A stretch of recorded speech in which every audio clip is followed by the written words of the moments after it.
ವೇದಿಕೆ ಮೇಲಿರುವ ಎಲ್ಲ ಗಣ್ಯ ವ್ಯಕ್ತಿಗಳಿಗೆ, ಪ್ರೆಸ್ ಮೀಡಿಯಾ ಹಾಗೂ ಸೋಷಿಯಲ್ ಮೀಡಿಯಾ ಪ್ರತಿಯೊಬ್ಬರಿಗೂ ನನ್ನ ನಮಸ್ಕಾರಗಳು.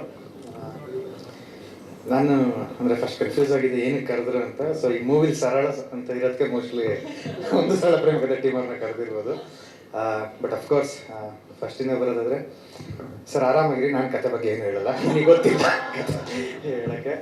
ಅದು ಬಿಟ್ಟು ರೆಟ್ರೋ ಫೀಲ್ ಬಂದು ಆಚೆಯಿಂದ ಅಲ್ಲಿ ಬಂದಿದ ತಕ್ಷಣ ಫಾಂಟ್ ಟೈಟಲ್ ನೋಡಿದಾಗ ಒಂದು ರೆಟ್ರೋ ಫಿಲ್ಮ್ ಯಾವುದೋ ಕಾದಂಬರಿ ಕೈಯಲ್ಲಿದೆ ಅನ್ನೋ ಫೀಲ್ ಬಂತು. ಸೊ ಈ ರೀತಿ ಸಿನಿಮಾಗಳು ನಮ್ಮ ಇಂಡಸ್ಟ್ರಿಗೆ ಬೇಕು. ನಿಮ್ಮದು ಮತ್ತು ಅಜ್ನೀಶ್ ಸರ್ದು ಪ್ರಜಾವಾಣಿಲಿ ಶಿಶಿರ ಫೋಟೋ ಬಂದಾಗ ನೋಡಿದ್ದೆ. ಸೊ ಆ ನೆನಪಾಯ್ತು ನಿಮ್ಮಿಬ್ಬರು ಬಂದಿದ್ದು. ಮತ್ತು ಅಜಯ್ ರಾವ್ ಸರ್ ಕಂಗ್ರ್ಯಾಚುಲೇಷನ್ಸ್. ಈಗ ನಾವು ಸಿನಿಮಾ ಗೆಲುವು ಅನ್ನೋದೇ ತುಂಬ ಅಪರೂಪ. ಸೊ ನೀವು ಯುದ್ಧ ಕಣ್ಣತ್ರ ಕೊಟ್ಟಿದ್ದೀರಾ. ಮತ್ತು ನಿಮ್ಮಲ್ಲಿ ಏನೋ ವಿಶೇಷ ಇದೆ. ಯೂಶ್ವಲಿ ನಾವು ಹುಡುಗರೆಲ್ಲ ಮಾತಾಡ್ತಾ ಹುಡುಗಿ ಕಣ್ಣು ಚೆನ್ನಾಗಿದೆ, ಹೀರೋಯಿನ್ ಕಣ್ಣು ಚೆನ್ನಾಗಿದೆ ಅಂತ. ಬಟ್ ಹುಡುಗರೆಲ್ಲ ಬಂದವರೆಲ್ಲ ನಿಮ್ಮ ಕಣ್ಣು ಚೆನ್ನಾಗಿದೆ, ನಿಮ್ಮ ಕಣ್ಣು ಚೆನ್ನಾಗಿದೆ. ಸೊ ನಿಮ್ಮಲ್ಲೇನೋ ಒಂದು ವಿಶೇಷ ಇದೆ. ಹೀರೋಯಿನ್ ಮೇಡಮ್ ತುಂಬ ಮುದ್ದಾಗಿ ಕಾಣ್ತಾ ಇದ್ದೀರಾ. ಮತ್ತು ಶ್ರೀ ಸರ್ ಹೇಳಿದ್ರು ಅಜ್ನೀಶ್ ಅವ್ರು ದೊಡ್ಡ ದೊಡ್ಡ ಮೂವಿ ಮಾಡ್ತಾ ಇದ್ದಾರೆ ಅಂತ. ಈ ಮೂವಿ ಮಾಡಿದರೆ ಅಂದರೆ ಈ ಮೂವಿನೂ ದೊಡ್ಡದೆ. ಸೊ ದೊಡ್ಡದಾಗಿದೆ, ದೊಡ್ಡದಾಗಿ ರಿಲೀಸ್ ಆಗಲಿ. ಮತ್ತು ರಂಗಣ್ಣ ಒಪ್ಕೊಂಡಿದ್ರೆ ಅಂದರೆ ಆ ಪಾತ್ರಕ್ಕೆ ಒಂದು ಬೇರೆ ಪವರ್ ಇರುತ್ತೆ. ಮತ್ತು ಸಿನಿಮಾಟೋಗ್ರಾಫರು ಸಿಂಪಲ್ ಆಂಗ್ಲ ಸ್ಟೋರಿಲಿ 3 ಜನ, ಮನೋಹರ್ ಜೋಶಿ ಸಿನಿಮಾಟೋಗ್ರಾಫರು, ಮತ್ತು ಅಭಿಷೇಕ್ ಕಾಸರಗೋಡು, ನಾಗೇಶ್, ಇವರಿಬ್ಬರೇ ಬರ್ತಾಯಿದ್ರು. ಇವರೇನು ದೊಡ್ಡ ಬಿಲ್ಡಪ್ಪಲ್ಲಿ ಬರ್ತಿದ್ರು, ಇಬ್ಬರು ಒಂದೊಂದು ಲೈಟ್ ಎತ್ಕೊಂಡ್ಬರ್ತಿದ್ರು. ಸೊ ಲೈಟ್ ಮ್ಯಾನು ಅವರೇ ಆಗಿದ್ರು, ಸಿನಿಮಾಟೋಗ್ರಾಫರ್ ಅಸಿಸ್ಟೆಂಟ್ ಅವರಾಗಿದ್ರು. ಮತ್ತು ಕೈ ತುಂಬ ಕೊಡೋ ಪ್ರೊಡ್ಯೂಸರ್ಸು ಇಡೀ ಇಂಡಸ್ಟ್ರಿಗೆ ಬೇಕು. ಜನ ಕೈ ಕೊಡ್ತಾ ಇದ್ದಾರೆ ಅಷ್ಟೇ ಅವ್ರಿಗೆ. ನೀವು ದಯವಿಟ್ಟು ಕೈ ತುಂಬ ಕೊಟ್ಟರೆ ಪ್ರೊಡ್ಯೂಸರ್ಸ್ಗೂ ನಾವು ಇನ್ನೊಂದಷ್ಟು ಮೂವಿ ಮಾಡ್ತೀವಿ ಸರ್. ನಿಮ್ಮ ಎಫರ್ಟ್ ನಾನು ನೋಡಿದ್ದೀನಿ. ಸೊ ನಿಮಗೆ ದೊಡ್ಡ ಸಕ್ಸಸ್ ಸಿಗಲಿ. ಮತ್ತು ಸಾಂಗ್ ರಿಲೀಸ್ ಮಾಡಿದ್ದಾರೆ ಸರಿಗಮ ಅವರು. ಸೊ ನಿಮಗೂ ಕಂಗ್ರಾಟ್ಸ್. ಏನು ಕೇಳ್ತಾ ಇದ್ದೀನಿ ಅಂದರೆ ಇವ್ರದ್ರಲ್ಲೇ ಇಷ್ಟು ಪಬ್ಲಿಸಿಟಿ ಮಾಡ್ತೀನಿ ಅಂದರೆ ನನ್ನ ಆಡಿಯೋ ತಗೊಳ್ಳಿ, ನಾನು ಎಷ್ಟು ಮಾಡ್ತೀನಿ ಅಂತ. So thank you. ನಾವು ಮಾತುಕತೆ ನಡೀತಾ ಇದೆ, ಅದಕ್ಕೆ ಹೇಳ್ದೆ ಕೊಡ್ತೀನಿ. Thank you. ಎಲ್ರಿಗೂ ನಮಸ್ಕಾರ. ಸಾರಿ, ನಿಮ್ದು ಭಾನುವಾರ ಕಿತ್ಕೊಂಡಿದ್ದೀವಿ ನಾವು ಇವತ್ತು. ನನಗೆ ಬರ್ತಿದ್ದಂಗೆನೇ ಜಗದೀಶ್ ಸರ್ ಮತ್ತೆ ವಾಸು ಸರ್ ಹೇಳಿದ್ರು, ಯೂಶಲಿ ಭಾನುವಾರ ಅಂದ್ರೆ ಒಂದು ಸ್ವಲ್ಪ ಕಸಿವಿಸಿ ಆಗುತ್ತೆ, ನಿನ್ಗೋಸ್ಕರ ಬಂದ್ವಿ ಅಂತ ಅಂದ್ಬಿಟ್ಟು. Thank you sir, thank you so much. ಮಾಧ್ಯಮ ಮಿತ್ರರಿಗೆ ಮತ್ತೆ ಇಲ್ಲಿ ಬಂದಿರೋ ಎಲ್ಲ ಹಿರಿಯರಿಗೆ, ಸ್ನೇಹಿತರಿಗೆ, ಒಂಥರ ನೀವೇ ಎಲ್ಲರೂ ಚೀಫ್ ಗೆಸ್ಟ್ ಇವತ್ತು ನಮಗೆ. ಥ್ಯಾಂಕ್ ಯು ಸೋ ಮಚ್ ಎಲ್ಲರಿಗೂ. ಆಕ್ಚುಲಿ ಮಾತಾಡ್ತಾ ಹೋದ್ರೆ ಸಿಕ್ಕಾಪಟ್ಟೆ ಮಾತಾಡ್ಬೇಕು ಅನ್ನೋ ತರ ಅನಿಸ್ತಿದೆ. ಏನ್ ಮಾತಾಡ್ಬೇಕು, ಎಲ್ಲಿಂದ ಶುರು ಮಾಡ್ಬೇಕು ಅನ್ನೋದು ಗೊತ್ತಾಗ್ತಿಲ್ಲ. ಸುಮ್ನೆ ಮನ್ಸಿಗೆ ಏನ್ ತೋಚುತ್ತೋ ಹೇಳ್ತಾ ಹೋಗ್ತೀನಿ. ಓಕೆ, ಟೈಟಲ್ ಬಂದು ಸರಳ ಸುಬ್ಬಾರಾವ್. ಆಕ್ಚುಲಿ ಈ ಕತೆ ಮಾಡೋ ಮುಂಚೆ ನಾವು ಆಕ್ಚುಲಿ ಬೇರೆ ಕತೆನ ಪಿಚ್ ಮಾಡಿದ್ದು ಲೋಹಿತ್ ಸರ್ಗೆ. ಕಾರಣಾಂತರದಿಂದ ಆ ಕತೆನ ಮಾಡಕ್ಕಾಗ್ಲಿಲ್ಲ. ಕೊನೆಗೆ ಒಂದಿನ ನಾನು ಲೋಹಿತ್ ಸರ್ಗೆ ಹೋಗಿ ಹೇಳಿದೆ, ಸರ್ ಇನ್ನೊಂದು ಕತೆ ಇದೆ, ನಾನು ಯಾವತ್ತಾದ್ರೂ ದುಡ್ಡು ಮಾಡಿ ನಾನು ಪ್ರೊಡ್ಯೂಸ್ ಮಾಡಬೇಕು ಅಂತ ಇಟ್ಕೊಂಡಿರೋದು ಒಂದು ಕತೆ, ನೀವು ಕೇಳಿ. ಬಟ್ ಧೈರ್ಯ ಬೇಕು ಈ ಸಿನಿಮಾ ಮಾಡೋಕ್ಕೆ, ಯಾಕಂದ್ರೆ ರೆಟ್ರೋ ಸಬ್ಜೆಕ್ಟು, ಒಂದು ಸ್ವಲ್ಪ ಬಜೆಟ್ ಕೇಳುತ್ತೆ, ನಿಮ್ಗೆ ಓಕೆ ಅಂದರೆ ಮುಂದುವರಿಯೋಣ ಅಂತ ಅಂದ್ಬಿಟ್ಟು ಕತೆ ತೊಗೊಂಡೋಗಿ ಕೊಟ್ವಿ. ಕತೆ ಫುಲ್ ಓದಿದ್ರು. ಓದಾದ್ಮೇಲೆ ಆಮೇಲೆ ಹೇಳಿದ್ರು, ಸರ್ ಫಸ್ಟ್ ಸಿನಿಮಾ ಇದೇ ಮಾಡೋಣ ಸರ್ ಅಂತ. ಸರ್ ಒಂದು ಸ್ವಲ್ಪ ರೆಟ್ರೋ ಇರುತ್ತೆ, ರೆಟ್ರೋ ಆದಮೇಲೆ ನಾವು ಕಂಪ್ಲೀಟ್ ರೆಟ್ರೋನ ಕ್ರಿಯೇಟ್ ಮಾಡಬೇಕಾಗತ್ತೆ, ಆಮೇಲೆ ಒಂದು ಸ್ಟಾರ್ ನಟರು ಬೇಕಾಗತ್ತೆ ಇದಕ್ಕೆ, ಹಿಂಗೆಲ್ಲ ಇರೋದ್ರಿಂದ ಓಕೆನಾ ಅಂತ ಅಂದ್ಬಿಟ್ಟು. ಸರ್ ಅದು ಏನಾದರೂ ರಿಸ್ಕ್ ಆಗಲಿ, ಸೋಲು ಗೆಲುವು ಲಾಭ ನಷ್ಟ ಎಲ್ಲ ನಂದೆ, ಮಾಡಿ ಸರ್ ಇದು ಅಂತ ಅಂದ್ಬಿಟ್ಟು. Thank you so much sir. ಯಾಕಂದ್ರೆ ಅವತ್ತು ಆ ಧೈರ್ಯ ಕೊಡದೆ ಹೋಗಿದ್ರೆ ಖಂಡಿತವಾಗ್ಲೂ ಸರಳ ಸುಬ್ಬಾರಾವ್ ಇವತ್ತು ಬರ್ತಿರ್ಲಿಲ್ಲ. ಆಕ್ಚುಲಿ ನಿಜ ಹೇಳ್ಬೇಕಂದ್ರೆ ಸರಳ ಸುಬ್ಬಾರಾವ್ಗೆ ಅಜಯ್ ರಾವ್ ಸರ್ ಒಬ್ಬರೇ ಅಲ್ಲ ಹೀರೋ, 3 ಜನ ಹೀರೋ ಆಕ್ಚುಲಿ. ಒಂದು ನೀವೇನ್ ನೋಡ್ತಿದ್ದೀರೋ Subbarao, Ajay sir. First Ajay sir ಬಗ್ಗೆ ಹೇಳ್ತೀನಿ. ಆಕ್ಚುಲಿ ಪಾಪ ನಾವು ಸಿಕ್ಕಾಪಟ್ಟೆ ಕಾಟ ಕೊಟ್ಟಿದೀವಿ ಅಜಯ್ ಸರ್ಗೆ. ಹಂಗೆ ನೋಡಿದ್ರೆ ಒಂದು ಇವಾಗ ಶುರು ಮಾಡ್ತೀವಿ, ಈಗ ಶುರು ಮಾಡ್ತೀವಿ ಅಂತ ಮೊದಲನೇ ಕಥೆಯಿಂದ ಪಾಪ ಅವ್ರದ್ದು ತುಂಬಾ ಸಮಯನ ವ್ಯರ್ಥ ಮಾಡ್ಬಿಡ್ತೀವಿ ನಾವು. Actually I am really sorry sir ಅದಕ್ಕೆ. ಯಾಕಂದ್ರೆ ಒಂದು ಸ್ಕ್ರಿಪ್ಟ್ ಅಂತ ತಗೊಂಡ್ಮೇಲೆ ಅದು ಹಿಡ್ತಕ್ ಸಿಗ್ತಿರ್ಲಿಲ್ಲ ಆಕ್ಚುಲಿ. ಏನೋ ಬೇಕು ಇನ್ನೇನೋ ಬೇಕು ಅಂತ ಅನ್ಕೊಂಡು ಆ ತಾಳ್ಮೆಯಿಂದ ನಮಗೆ ಕೋಆಪರೇಟ್ ಮಾಡಿದ್ರಲ್ಲ, I am really thank you sir, thank you so much. ಆಮೇಲೆ ಆದ್ಮೇಲೆ ಕೂಡ ನಾವು ಸ್ಕ್ರಿಪ್ಟ್ ಕೊಡದೆ ಕಾಟ ಕೊಡೋಕೆ ಶುರು ಮಾಡಿದ್ವಿ ಅಜಯ್ ಸರ್ಗೆ. ಫಸ್ಟ್ ಸಲ ಕೇಳಿದ್ರು, ಆಮೇಲೆ ಅವ್ರಿಗೆ ಗೊತ್ತಾಯ್ತು, ಓಕೆ ನಿಮ್ಗೆ ಏನ್ ಅನ್ಸುತ್ತೋ ಮಾಡ್ತಾ ಹೋಗಿ ಅಂತ.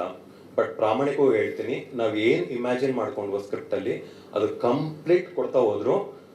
ನಿಜವಾಗ್ಲೂ ಈ ಮಾತನ್ನ ತಗೊಳ್ರಿ, ಯಾವುದೇ ಹೆಣ್ಮಕ್ಳುಗಳಿಗೂ ಮದ್ವೆ ಆಗ್ಬೇಕು ಅಂತ ಹೊರಟವ್ರಿಗೆ ಈ ತರದ ಒಬ್ಬ ಹುಡುಗ ನನ್ನ ಜೀವನಕ್ಕೆ ಸಿಗ್ಲಪ್ಪ ಅನ್ನೋ ತರದ್ದು ಒಂದು ಕ್ಯಾರೆಕ್ಟರ್. ಸೊ ಇನ್ನಿಬ್ರು ಹೀರೋಗಳ ಬಗ್ಗೆ ಹೇಳ್ಬೇಕು ಇವಾಗ. ಒಂದು ಲೋಹಿತ್ ಸರ್, ನಮ್ಮ ನಿರ್ಮಾಪಕರು. ಈ ಕತೆ ಆಯ್ಕೆ ಮಾಡೋದೇ ತುಂಬಾ ಕಷ್ಟ. ಆಕ್ಚುಲಿ ನಾವು ರೆಗ್ಯುಲರ್ ಪ್ರೊಡ್ಯೂಸರ್ಸ್ಗೆ ಈ ಕತೆನ ಪಿಚ್ ಮಾಡಿದ್ರೆ ಅಷ್ಟು ಸುಲಭ ಅಲ್ಲ. ಆಕ್ಚುಲಿ ನಿಜವಾಗ್ಲೂ ಕಾಮಿಡಿ ಇದೆ, ಎಮೋಷನ್ಸ್ ಇದೆ, ಏನೇನು ಮಸಾಲೆ ಬೇಕು ಎಲ್ಲ ಈ ಸಿನಿಮಾ ಒಳಗಡೆ ಇದೆ. ಬಟ್ ಹೇಳಕ್ ಹೊರಟಾಗ ನಾವು ಕಂಪ್ಲೀಟು ಹೇಗ್ ಹೇಳ್ತೀವಿ, ಹೇಗ್ ಪೋರ್ಟ್ರೇ ಮಾಡ್ತೀವಿ, ಅದು ಹೇಗ್ ಸ್ಕ್ರೀನ್ ಮೇಲೆ ಬರುತ್ತೆ, ಅದು ರೆಗ್ಯುಲರ್ ಪ್ರೊಡ್ಯೂಸರ್ಸ್ ತಗೊಳಲ್ಲ ಯೂಶಲಿ. ಸೊ ಅಂತ ಟೈಮ್ಲಿ ಫಸ್ಟ್ ಟೈಮ್ ಪ್ರೊಡಕ್ಷನ್ ಮಾಡ್ತಿದ್ದಾರೆ. ಈ ಧೈರ್ಯ ಮಾಡಿ ಈ ಸಿನಿಮಾಗೆ ಅವ್ರನ್ನ ಅವರು ತೊಡಗಿಸ್ಕೊಂಡಿದ್ದು ಮತ್ತೆ ದುಡ್ಡು ಹಾಕಿದ್ದು ನಿಜವಾಗ್ಲೂ ಥ್ಯಾಂಕ್ ಯು ಸರ್. ಆಮೇಲೆ ನಿಜ ಹೇಳ್ಬೇಕಂದ್ರೆ ನಾವೆಲ್ಲ ನಿಮಿತ್ತ ಸರ್. ಆಕ್ಚುಲಿ ನಿಜವಾದ ಹೆಗ್ಲ ಮೇಲೆ ಎತ್ಕೊಂಡು ಹೋಗಿದ್ದು ಅವರೇ. ನಾನು ಯಾಕಂತಂದ್ರೆ ಒಂದು ಸಿನಿಮಾನ ಮಧ್ಯದಲ್ಲಿ ಏನೋ ಒಂದಷ್ಟು ಇದಾಗತ್ತೆ. ಸೊ ಅದೆಲ್ಲಾನು ನಿಭಾಯಿಸ್ಕೊಂಡು ಇಡೀ ಸಿನಿಮಾನ ನಾನು ಫಸ್ಟ್ ಅವ್ರು ಬಂದಾಗ ಒಂದು ಮಾತು ಹೇಳಿದೆ ಲೋಹಿತ್ ಸರ್ಗೆ, ಸರ್ ಸಿನಿಮಾ ಪ್ಯಾಷನ್ ಇದ್ರೆ, ಪ್ರೀತಿ ಇದ್ರೆ ಮಾತ್ರ ಈ ಕತೆ ಮಾಡಕ್ಕಾಗತ್ತೆ ಸರ್ ಅಂತ. ಸರ್ ಪ್ರೀತಿ ಕೊಡ್ತಾ ಧೃತರಾಷ್ಟ್ರ ಪ್ರೀತಿ ಕೊಡಕ್ ಶುರು ಮಾಡ್ಬಿಟ್ರು ನಮ್ಗೆ. ಅದ್ ಹೆಂಗೆ ಅಂದ್ರೆ ಉಸಿರು ಕಟ್ಸಕ್ ಶುರು ಆಗೋಯ್ತು. ಅಯ್ಯೋ ಇಷ್ಟು ಪ್ರೀತಿಸಕ್ ಸಾಧ್ಯನಾ ಗುರು, ಇಷ್ಟೊಂದು ಪ್ರೀತಿಸ್ಬೇಡಿ ಅಂತ ಅನ್ನೋ ತರದ್ದು. ಆಕ್ಚುಲಿ ನಿಮ್ಗೆ ಥ್ಯಾಂಕ್ ಯು ಸರ್, ಯಾಕಂದ್ರೆ ನೀವೇ ಈ ಸಿನಿಮಾದ 2ನೇ ಹೀರೋ. ಸೊ 3ನೇ ಹೀರೋ ಆಕ್ಚುಲಿ ಮೈಸೂರು ರಮೇಶ್ ಅವರು. ಯಾವಾಗ ನಾವು ಎಲ್ಲೋ ಒಂದ್ ಕಡೆ ಸೋತ್ ಕೂತ್ವಿ ಅಂತ ಅಂದಾಗ ಆಕ್ಚುಲಿ ನಮ್ಗೆ ಪುಷ್ ಕೊಟ್ಟಿದ್ದೆ ಅವ್ರು ಆಕ್ಚುಲಿ ಬಂದು. ಸೊ ಈ 3 ಜನ ಇಲ್ಲ ಅಂದಿದ್ರೆ ನಿಜವಾಗ್ಲೂ ಸರಳ ಸುಬ್ಬರಾವ್ ಬರ್ತಿರ್ಲಿಲ್ಲ. ಇನ್ನು ಹೀರೋಯಿನ್ ಬಂದ್ರೆ ಆಕ್ಚುಲಿ ಈ ಸಿನಿಮಾ 2 ಹೀರೋಯಿನ್. ಒಂದು ಸರಳ, ಮಿಶಾ. ಆಕ್ಚುಲಿ ಈ ಕ್ಯಾರೆಕ್ಟರ್ನ ನಾವು ಬರ್ದಾದ್ಮೇಲೆ ಅಜಯ್ ಸರ್ ನಮಗೆ ಸಿಕ್ಬಿಟ್ರು. ಹೀರೋಯಿನ್ ಯಾರು ಅಂತ ಹುಡ್ಕಿ ಮೋಸ್ಟ್ಲಿ ಒಂದು ಸೆಂಚುರಿ ಅಂದ್ರೆ ಒಂದು 100 ಜನ ಹೀರೋಯಿನ್ಸ್ ಹುಡ್ಕಿರ್ಬೋದು ಸರ್ ನಾವು. ಈ ಕಡೆ ಅಜಯ್ ಸರ್ ಕಳ್ಸೋದು, ಅವ್ರೇನೇನೋ ಕಳ್ಸೋದು ನಮ್ಗೆ, ನಾವ್ ಈ ಕಡೆಯಿಂದ ಕಳ್ಸೋದು. ಫೈನಲ್ ಇವ್ರ ಅಂತ ಅನ್ಕೊಂಡು ಹುಡ್ಕಿ ಕೊನೆಗೆ ಲೋಹಿತ್ ಸರ್ ಯಾವ ಮಟ್ಟಕ್ಕೆ ಬಂದ್ರು ಸರ್, ಯಾರನ್ನೋ ಒಬ್ರನ್ನ ಸೆಲೆಕ್ಟ್ ಮಾಡಿ ಸರ್ ಕಡೆಗೆ ನೋಡೋಣ ಅಂತ. ಕೊನೆಗೆ ಯಾವ ಲೆಕ್ಕಕ್ಕಾಗೋಯ್ತು ಅಂತಂದ್ರೆ, ಯಾವ್ದೋ ಪೇಪರ್ ನಲ್ಲಿ ಯಾರ್ದೋ ಫೋಟೋ ಇದ್ರೆ ತಗೊಂಬರೋರು ಲೋಹಿತ್ ಸರ್, ಇವ್ರು ಹಾಕ್ಬೋದ ನೋಡಿ ಸರ್ ನಂಬರ್ ತಗೊಳ್ಳೋಣ ಅಂತ ಅನ್ಕೊಂಡು. ಕೊನೆಗೆ ಅದಾಯ್ತು. ನೆಕ್ಸ್ಟ್ ರೀಲ್ಸ್ ಗಳಲ್ಲಿ ಶುರು ಮಾಡಿದ್ರು, ಸರ್ ಈ ಹುಡುಗಿ ಓಕೆನಾ ಸರ್, ನೋಡಿ ಇವಳು ಆಗ್ಬೋದಾ ಅಂತೆಲ್ಲ. ಬಟ್ ಸರಳ ಅನ್ನೋದು ಅದು ಹೆಂಗೋ ಒಂದು ಕೂತಿತ್ತು ತಲೆ ಒಳಗಡೆಗೆ. ಓ ಇಲ್ಲ, ಹಿಂಗೆ ಬರ್ಬೇಕು, ಈ ಪಾತ್ರ ಹೀಗೆ ಬರ್ಬೇಕು ಅನ್ನೋ ತರದ್ದು. ಲಕ್ಕಿಲಿ ಯಾವ್ದೋ ರೀಲ್ಸ್ ನೋಡ್ತಾ ಇವ್ರದ್ದು ರೀಲ್ ನೋಡಿದ್ವಿ ಆಕ್ಚುಲಿ. ಕೊನೆಗೆ ಓಕೆ ನೋಡ್ಬಿಟ್ವಿ, ಈ ಹುಡುಗಿ ಯಾರು ಅಂತ ಗೊತ್ತಿಲ್ಲ ನಮ್ಗೆ. ನಮ್ಮ ಅದೃಷ್ಟಕ್ಕೆ ಅದರಲ್ಲಿ ಕನ್ನಡದ ಒಂದು ಹುಡುಗಿ ಇವ್ರ ಜೊತೆಲಿ ಆ ರೀಲಲ್ಲಿ ಮಾಡಿದ್ರು. ಅವ್ರ ನಂಬರ್ ತಗೊಳಕ್ಕೆ ಪಾಪ ನಾವು ಆಕ್ಟರ್ ರಿಷಿ ಅವರು ಕಾಲ್ ಮಾಡಿ ಅವ್ರ ಹತ್ರ ಆ ಹುಡುಗಿ ನಂಬರ್ ತಗೊಂಡು, ಆ ಹುಡುಗಿ ಹತ್ರ ಈ ಹುಡುಗಿ ನಂಬರ್ ತಗೊಂಡು ಒಂದು ಲಾಂಗ್ ಪ್ರೊಸೀಜರ್ ಅದು ಆಕ್ಚುಲಿ ಹೊರಟ್ವಿ. ಆಮೇಲೆ ಫೈನಲಿ ಏನಾಗೋಯ್ತು ಅಂತಂದ್ರೆ, ಲೋಹಿತ್ ಸರ್ ಅಷ್ಟೊತ್ತಿಗೆ ಒಂದು ಕೋಆರ್ಡಿನೇಟರ್ನ ಪ್ಲಾನ್ ಮಾಡಿದ್ರು. ಲಕ್ಕಿಲಿ ಕೋಆರ್ಡಿನೇಟರ್ ಅವತ್ತೇ ಇವ್ರ ನಂಬರ್ ಕಳ್ಸವ್ರೆ, ಇವರು ಅದೇ ನಂಬರ್ ಕಳ್ಸವ್ರೆ. ಓ ಸರ್ ಇವಳೇ ಸರ್ ಸರಳ ನೋಡಿ ಬಂದಿದೆ, 2 ಒಂದೇ ಕಡೆಯಿಂದ ಅಂತ ಅನ್ಬಿಟ್ಟು ಸರಿ ಕರ್ಸಿದ್ವಿ. ಆಮೇಲೆ ನಮ್ಗೆ ಡೌಟ್ ಶುರು ಆಗಿದ್ದು, ಓಕೆ ಹುಡುಗಿ ಬಂದು ಇಲ್ಲಿಯವಳಲ್ಲ, ಪಂಜಾಬಿ. ಇವು ಹೆಂಗಪ್ಪ ಇವಾಗ ನಾವು ಕಮ್ಯುನಿಕೇಟ್, ನಮ್ಗೆ ಹಿಂದಿ ಪಂದಿ ಎಲ್ಲ ಬಟ್ಲರ್ ಹಿಂದಿಗಳು, ಇಂಗ್ಲಿಷು ಬಟ್ಲರ್ ಇಂಗ್ಲಿಷು, ಏನ್ ಮಾಡ್ಬೇಕು ಅನ್ನೋದು ಗೊತ್ತಿಲ್ಲ. ಸರಿ ಓಕೆ ಬಂದ್ರು. ಬಟ್ ಎಂತ ಡೆಡಿಕೇಟಿವ್ ಹುಡುಗಿ ಅಂತಂದ್ರೆ, ಇದಕ್ಕೆ ಆಕ್ಚುಲಿ ಅರ್ಧ ಸರಳ ಆಗ್ಬೇಕು ಅಂದ್ರೆ ನಮ್ಮ ಅರ್ಧ ಪರಿ ನಮ್ಮ ಡೈರೆಕ್ಷನ್ ಡಿಪಾರ್ಟ್ಮೆಂಟ್ ಹುಡುಗಿ. ನಾವು ರಾತ್ರಿ ಡೈಲಾಗ್ ಬರೆದ್ಬಿಟ್ಟು ರಾತ್ರಿ 2 ಗಂಟೆ 3 ಗಂಟೆಗೆಲ್ಲ ಅವಳಿಗೆ ಮೆಸೇಜ್ ಮಾಡ್ತಾ ಇದ್ವಿ, ನೋಡಮ್ಮ ಇದು ಡೈಲಾಗ್ ಅಂತ. ಈ ಹುಡುಗಿ ಅದನ್ನ ಟ್ರಾನ್ಸ್ಲೇಟ್ ಮಾಡ್ಕೊಂಡು ಅದನ್ನ ಈ ಹುಡುಗಿ ಕೊಟ್ಟು, ಈ ಹುಡುಗಿ ಅಲ್ಲಿ ಕಾರ್ ಹತ್ತುವಾಗ್ಲೇನೆ ಓದ್ಕೊಂಡ್ ಬರೋದು ಇದನ್ನ ಅಂತ. ಹೆಂಗ್ ಪ್ರಿಪೇರ್ ಆಗಿ ಬರ್ತಿತ್ತು ಅಂತಂದ್ರೆ, ನೆಕ್ಸ್ಟ್ ಹಿಂಗ್ ತಿಂಡಿ ತಿನ್ಬೇಕಾದ್ರೂ ಬಾಯಲ್ಲಿ ಊಟ ಆಗಿತ್ತಿದ್ರು, ಡೈಲಾಗ್ ಮಾತ್ರ ಅಲ್ಲಿ ಹೋಗ್ತಿತ್ತು ಅದು ಆಕ್ಚುಲಿ. ಯಾಕಂದ್ರೆ ಇವೆಲ್ಲ ನಾವು ರೆಕಾರ್ಡ್ ಮಾಡಿ ಇಟ್ಟಿದೀವಿ ಆಕ್ಚುಲಿ. ಅವರು ಹೆಂಗೆ ಅಂತಂದ್ರೆ ಲೈಕ್ ಊಟ ಮಾಡ್ತಿರೋರು ಅಲ್ಲಿ ಊಟ ಮಾಡ್ತಿದ್ರೆ ಹಿಂಗೆ ಅಂದ್ರೆ ಅಷ್ಟು ಮುಳುಗೋಗಿತ್ತು ಹುಡುಗಿ. ಓಕೆ ಇದೇ ಅಪ್ಪ ಸರಳ ನಮಗ್ ಬೇಕಾಗಿದ್ದು ಅಂತ. ನೆಕ್ಸ್ಟ್ ಆಕ್ಚುಲಿ ಸರಳನ ರೂಪುಗೊಳಿಸಿದ ಯಾರು ಅಂತಂದ್ರೆ ರಂಜಿತ್ ಆಕ್ಚುಲಿ ಈ ಸಿನಿಮಾಗೆ 3 ಜನ ಡೆಬ್ಯೂ ಮಾಡಿದ್ರು, ಅದ್ರಲ್ಲಿ ರಂಜಿತ್ ಒಬ್ರು. ಸೊ ರಂಜಿತ್ ನ ಕರ್ಕೊಂಡ್ಬಂದ್ಬಿಟ್ಟು ಗುರು ಇವ್ನ್ ಯಾರು ಗುರು, ನಮ್ಗೆ ನಮ್ ಪ್ರದೀಪ್ ಅವ್ರು ರೆಫರ್ ಮಾಡಿದ್ರು. ಸರಿ ಕರೆದ್ಬಿಟ್ಟು ರಂಜಿತ್ ಯಾವ್ದಾದ್ರು ಮಾಡಿದೀರಾ ಸರ್ ಅಂತ ಅನ್ಕೊಂಡು ಕರೆಕ್ಟ್ ಗುರು 1971 ಇಸ್ವಿದು ಪಕ್ಕ ಆರ್ಥೋಡಾಕ್ಸ್ ಫ್ಯಾಮಿಲಿದು ಕಾಸ್ಟ್ಯೂಮ್ ರೆಡಿ ಮಾಡ್ಸೋದು. ಈ ಹುಡುಗನ ಕೈಲಿ ಹೆಂಗ್ ಮಾಡ್ಸೋದು, ದುಬೈಲ್ ಬೇರೆ ಇದ್ದಿದ್ದು, ದುಬೈಯಿಂದ ಇಲ್ಲಿಗೆ ಬಂದಿದೆ ಆಕ್ಚುಲಿ. ರಂಜಿತ್, ಯಾವ್ದಾದ್ರು ಒಂದು ಪ್ಯಾಟರ್ನ್ ಒಂದು ಸೆಲೆಕ್ಟ್ ಮಾಡ್ಕೊಡ್ರಿ ನೋಡೋಣ ಅಂತ ಅಂದ್ಬಿಟ್ಟು ಎಷ್ಟು ಡೀಟೇಲಿಂಗ್ ಆಗಿ ವರ್ಕ್ ಮಾಡಕ್ ಶುರು ಮಾಡಿದ್ರು ಅಂತಂದ್ರೆ, ನಾವೇನ್ ವರ್ಕ್ ಮಾಡಿದ್ವಲ್ಲ ಅವ್ರು ಯಾರನ್ನೋ ಕಾಂಟ್ಯಾಕ್ಟ್ ಮಾಡೋದು, ಅಯ್ಯಂಗಾರಿ ಫ್ಯಾಮಿಲಿನಲ್ಲಿ ಈಗಿರ್ಬೇಕು ತಾಲಿ, ಈಗಿರ್ಬೇಕು, ಡೀಟೇಲಿಂಗ್ ವರ್ಕು, ಓಲೆ ಕಿವಿಗೆ ಹಾಕೋ ಓಲೆ ಹೇಗಿರ್ಬೇಕು, ಮೂಗ್ಪಟ್ಟಿ ಹೇಗಿರ್ಬೇಕು, ಎಲ್ಲಾನು ಡೀಟೇಲ್ ಮಾಡಿ ತಗೊಂಡ್ಬಂದ್ರು. ಪರ್ಫೆಕ್ಟ್ ಅಪ್ಪ, ನೋಡು ಒಂದು ಸಿನಿಮಾ ಆಗ್ಬೇಕು, ರೂಪ್ಕೊಳ್ಬೇಕು ಅಂತಂದಾಗ ಹೆಂಗೆ ಎಲ್ಲಾರು ಜೊತೆ ಆಗ್ತೀವಿ ಅನ್ನೋದ್ರಲ್ಲಿ ರಂಜಿತ್ ಸಿಕ್ಕಾಪಟ್ಟೆ ಕೆಲಸ.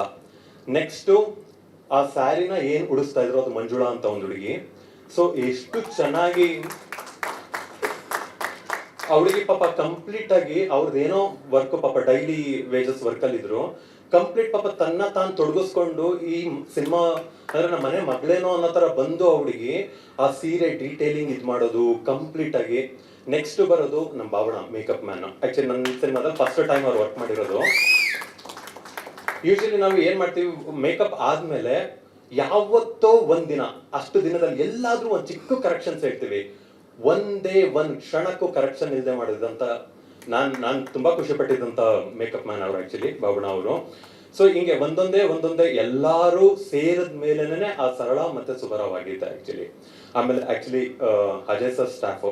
ಸೊ ಹೆಂಗೆ ಮ್ಯಾಚ್ ಮಾಡ್ತಿದ್ರು ಇಬ್ರು ಅಂತಂದ್ರೆ, ಕರ್ಕೊಬಂದ್ ನಿಲ್ಸಿದ್ರೆ ಆಕ್ಚುಲಿ 71ನೇ ಇಸ್ವಿನಲ್ಲಿ ಇದೀವಪ್ಪ ನಾವು ಮಾತ್ರ ಇವಾಗ ಇದೀವಿ ಇಲ್ಲಿ 2000ರಲ್ಲಿ, ಎಲ್ಲ ಇವ್ರು ಇದಾರೆ ಅನ್ನೋ ತರದ್ದು.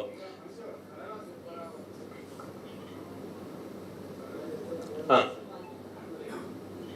ಸರ್, ಕ್ಯಾರೆಕ್ಟರ್ ನೇಮು ಸರಳ ಸುಬ್ಬರಾವ್. ಸರಳ ಈ ಸಿನಿಮಾದಲ್ಲಿ ಸರಳವಾಗಿರ್ತಾಳೆ ಸರ್, ಅದಕ್ಕೆ ಸರಳ ಅವಳು. ಸುಬ್ಬರಾವ್ ಎರಡು ವಿಶೇಷ ಅಂದ್ರೆ, ಒಂದೇನಂತಂದ್ರೆ ನಂಗೆ ಶ್ರಾವಣಿ ಸುಬ್ರಹ್ಮಣ್ಯಂ ಸ್ಟ್ರೈಕ್ ಇತ್ತು, ಆ ಕಾರಣಕ್ಕೆ ಇದು. ಎರಡನೇದು ಸರಳಂಗೆ ಮ್ಯಾಚ್ ಆಗ್ಲಿ ಅನ್ನೋ ಕಾರಣಕ್ಕೆ ಸುಬ್ಬರಾವ್. ಸೊ ಇದು ಕತೆ. ಸೊ ಹೀಗೆ ಹೊರಟಿದ್ದು ಕತೆ ಇದು ಆಕ್ಚುಲಿ. ಅದಾದ್ಮೇಲೆ ಇನ್ನೊಂದು ಹೀರೋಯಿನ್ ಅಂತ ನಾನು ಹೇಳಕ್ ಹೊರಟೆ. ಇನ್ನೊಂದು ಹೀರೋಯಿನ್ ಈ ಸಿನಿಮಾ ಕತೆ. ಈ ಕತೆ ನಾವ್ ಏನ್ ಕಟ್ಟಿದ್ವೋ, ಆಕ್ಚುಲಿ ಇಬ್ರು ಹೀರೋಯಿನ್ ಅಲ್ಲಿ ಮಿಶಾ ಒಬ್ರದ್ದು ಹೇಳಿದೆ, ಇನ್ನೊಂದು ಇದು ಈ ಕತೆ ಏನಿದೆಯೋ ಇದೇ ನಿಜವಾದ ಹೀರೋಯಿನ್ ಆಕ್ಚುಲಿ. ಮಿಶಾದ್ ಇನ್ನೊಂದು ಕ್ವಾಲಿಟಿ ಹೇಳ್ಬಿಡ್ತೀನಿ ಆಕ್ಚುಲಿ. ನಾವು ಡಬ್ಬಿಂಗ್ ಗೆ ತಗೊಂಡೋದ್ವಿ, ಇದೆಲ್ಲ ಮುಗಿಸ್ಬಿಟ್ಟು ಡಬ್ಬಿಂಗ್ ತಗೊಂಡಾದ್ಮೇಲೆ ರೇಣು ಸ್ಟುಡಿಯೋನಲ್ಲಿ ಡಬ್ಬಿಂಗ್ ಹೊರಟ್ವಿ. ಸುರೇಶ್ ಸರ್ ಆಕ್ಚುಲಿ ಎಷ್ಟು ಮುಳುಗೋದ್ರು ಇದು ನೋಡ್ತಾ ಅಂತ ಅಂದ್ರೆ, ಕಂಪ್ಲೀಟ್ ಸಿನಿಮಾ ಮುಗಿಸಿದ್ರು. ಸರ್ ಒಂದ್ ಅರ್ಧ ಗಂಟೆ ಬರ್ಬೋದಾ ಸರ್ ಅಂದ್ರು. ನಾನು ಈ ಅಪ್ಪಂಗೆ ಏನಾದ್ರು ಬೋರ್ಗೀರ್ ಹೊಡೆದ್ಬಿಡ್ತಾ ಹೆಂಗೆ ಗುರು ಅಂತ ಅನ್ಕೊಂಡ್ರೆ ಹೋದ್ರು. ಅರ್ಧ ಗಂಟೆ ಮುಗಿಸ್ಕೊಂಡ್ರು, ಬಂದ್ರು. ಯಾಕೆ ಸರ್ ಅಂದೆ. ಸರ್ ಸಿನಿಮಾ ನೋಡ್ತಾ ನನ್ನ ಹೆಂಡತಿ ನೆನಪಾಗ್ಬಿಡ್ಲು ಸರ್, ಹೋಗ್ಬಿಟ್ಟು ಮಾತಾಡ್ಸ್ಕೊಂಡ್ ಬಂದೆ ಸರ್ ಅಂತ. ಇದು ಸತ್ಯವಾಗಿ ನಡೆದಿದ್ದು, ನೀವು ಅವ್ರು ಕೇಳಿ ಹೇಳ್ತಾರೆ. ಸೊ ಅವತ್ತು ನಾನು ಲೋಹಿತ್ ಸರ್ ಫೋನ್ ಮಾಡಿ ಹೇಳ್ದೆ, ಸರ್ ಅರ್ಧ ಗೆದ್ವಿ ಸರ್ ನಾವು ಸಿನಿಮಾ ಅಂತ ಅನ್ಬಿಟ್ಟು. ಯಾಕಂತಂದ್ರೆ ಇನ್ನೂ ರೀರೆಕಾರ್ಡಿಂಗ್ ಆಗಿಲ್ಲ, ಇನ್ನೂ ಫೈನಲ್ ಕಟ್ ಆಗಿಲ್ಲ. ಸೊ ಈ ಸಿನಿಮಾ ಒಬ್ರಿಗೆ ಕಾಡ್ತಿದೆ, ತಮ್ಮ ಹೆಂಡತಿ ನೋಡ್ಕೊ ಬರ್ಬೇಕು ಅಂತ ಅಲ್ಲಿಂದ ಹೋಗ್ತಾರೆ ಅಂತಂದ್ರೆ ಅರ್ಧ ಗೆದ್ವಿ ಅನ್ನೋ ತರದ್ದು. ಇನ್ನು ನೆಕ್ಸ್ಟ್ ಬರೋದಾದ್ರೆ, ಈ ಸಿನಿಮಾದಲ್ಲಿ 3 ಜನ ಡೆಬ್ಯೂ ಮಾಡಿದ್ರು. ಒಂದು ಪ್ರದೀಪ್ ಪದ್ಮಕುಮಾರ್, ಇನ್ನೊಂದು ಅಮರ್ ಅವರು ಆರ್ಟ್ ಡೈರೆಕ್ಟರ್ ಆಗಿ, ಮತ್ತೆ ರಂಜಿತ್ ಅವರು ಸಿನಿಮಾಗೆ. ಸೊ ಒಂದು ಸಲ ಈಗ ಆಕ್ಚುಲಿ ನಮ್ಮ ಅಜ್ಜನ ಹೇಳ್ತಾ ಇದ್ರು, ಶಿಶಿರದಿಂದ ನಾವಿಬ್ರು ಒಟ್ಟಿಗೆ ಬಂದ್ವಿ ಅಂತ ಅಂದ್ಬಿಟ್ಟು. ನೀವು ಅಜನೀಶ್ ಅಷ್ಟೇ ದೊಡ್ಡ ಮಟ್ಟದಲ್ಲಿ ಬೆಳೀರಿ. ಯಾಕಂದ್ರೆ ಇವತ್ತು ಅಜನೀಶ್ ಅಂತ ಅಂದ್ರೆ ಇಡೀ ವರ್ಲ್ಡ್ ಅಲ್ಲಿ ಎಲ್ಲಿ ಬೇಕಾದ್ರೂ ಅಜನೀಶ್ ಹೆಸರು ಹೇಳಿದ್ರೆ ಅವ್ರು ಯಾರು ಅಂತ ಗೊತ್ತಾಗ್ತಾ ಹೋಗುತ್ತೆ ನಮ್ಗೆ ಆಕ್ಚುಲಿ. ಯಾಕಂದ್ರೆ ನಾನು ಇವಾಗ ಅದನ್ನೇ ಹೇಳ್ತಾ ಇದ್ದೆ, ಅವಾಗ ಸಿಕ್ಕಾಪಟ್ಟೆ ಕಿತ್ತಾಡ್ತೀವಿ ಅಂತ. ಕಿತ್ತಾಡ್ದೆ ರೆಸ್ಪೆಕ್ಟ್ ಕೊಟ್ರೆ ಬೆಳೆದು ಬಿಟ್ಟಿದ್ದಾರೆ ಅಂತ ಅನ್ನೋ ಫೀಲ್ ಬಂದ್ಬಿಡುತ್ತೆ. ಅದಕ್ಕೆ ಕಿತ್ತಾಡ್ಕೊಂಡಿರೋಣ ಆರಾಮಾಗಿ, ಅಟ್ಲೀಸ್ಟ್ ಅವಾಗ ಹೆಂಗಿದ್ವಿ ಹಂಗೆ ಇದ್ವಿ ಅನ್ನೋ ತರದ್ದು. ಸೊ ಆ ಕಾರಣಕ್ಕೆ ಸೊ ಪ್ರದೀಪ್ ಅಂತೂ one of the best. Like Kannada ಇಂಡಸ್ಟ್ರಿಗೆ ಮೇ ಬಿ ಈ ಇಂಡಸ್ಟ್ರಿಯಿಂದ ಬೇರೆ ಎಲ್ಲಾ ಇಂಡಸ್ಟ್ರಿಗೆ ಹೋಗೋ ಅರ್ಹತೆ ಪ್ರದೀಪ್ ಪದ್ಮಕುಮಾರ್ಗಿದೆ. ಎಂತ ಅಪ್ರತಿಮ ವರ್ಕ್ ಅಂತಂದ್ರೆ ಅವ್ರಿಗೆ ಒಂದೊಂದು ಕಾನ್ಶಿಯಸ್ನೆಸ್. ಯಾಕಂದ್ರೆ ಮೊದಲನೇ ಸಿನಿಮಾನೇ ನಾವು ಅವ್ರಿಗೆ ಒಂದು ರೆಟ್ರೋ ಸಬ್ಜೆಕ್ಟ್ ಕೊಟ್ವಿ ಆಕ್ಚುಲಿ. ಅದನ್ನ ಎಷ್ಟು ಚೆನ್ನಾಗಿ ನಮ್ಗೆ ತೋರ್ಸಿದ್ರು ಅಂತಂದ್ರೆ, ನೀವು ಯಾವ ಫ್ರೇಮ್ ಇಟ್ರು ಲಡ್ಡು ನೆನಡ. ಎಕ್ಸ್ಟ್ರಾಡಿನರಿ ವರ್ಕ್ ಪ್ರದೀಪ್, ಸಿಕ್ಕಾಪಟ್ಟೆ ಒಳ್ಳೆ ಭವಿಷ್ಯ ಇದೆ ನಿಮ್ಗೆ. Thank you so much. ಸ್ವಾದಿಷ್ಟತೆಯ ಸ್ವಾದ, ತಾಜಾತನದ ಆಹ್ಲಾದ, ಉತ್ತಮ ಆರೋಗ್ಯ ಮತ್ತು ಹೆಚ್ಚಿನ ರೋಗ ನಿರೋಧಕ ಶಕ್ತಿಯ ವೃದ್ಧಿಗೆ ಈಗ ನಿಮಗೆ ಸಿಗುತ್ತಿದೆ ಉತ್ತಮ ಗುಣಮಟ್ಟದ ಪೌಷ್ಟಿಕಾಂಶ. Shri Vaidik millet health mix, ಇದು ಸಿರಿಧಾನ್ಯಗಳ ಸಂಪತ್ತು.